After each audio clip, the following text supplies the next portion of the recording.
While Paul was waiting for them in Athens, he was greatly distressed to see that the city was full of idols. So he reasoned in the synagogue with both Jews and God-fearing Greeks, as well as in the marketplace day by day, with those who happened to be there. A group of Epicurean and Stoic philosophers began to debate with him. Some of them asked, "What is this babbler trying to say?" Others remarked, "He seems to be advocating foreign gods." They said this because Paul was preaching the good news about Jesus and the resurrection. Then they took him and brought him to the meeting of the Areopagus, where they said to him, "May we know what this new teaching is that you are presenting? You are bringing some strange ideas to our ears, and we would like to know what they mean."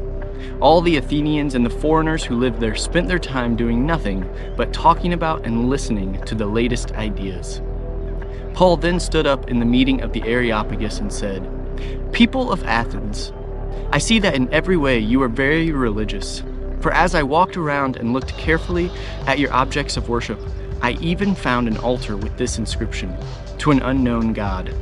So you are ignorant of the very thing you worship, and this is what I am going to proclaim to you today. The God who made the world and everything in it is the Lord of heaven and earth, and does not live in temples built by human hands, and he is not served by human hands as if he needed anything. Rather, he himself gives everyone life and breath and everything else. From one man he made all the nations that they should inhabit the whole earth, and he marked out their appointed times in history and the boundaries of their lands.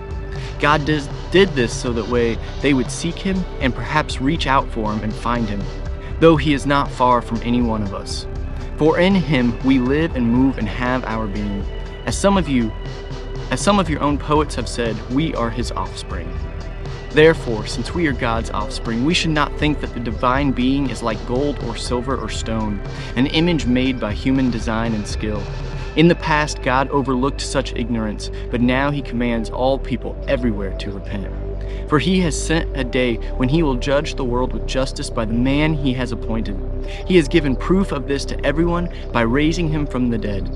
When they heard about the resurrection of the dead, some of them sneered, but others said, "We want to hear you again on this subject." At that, Paul left the council.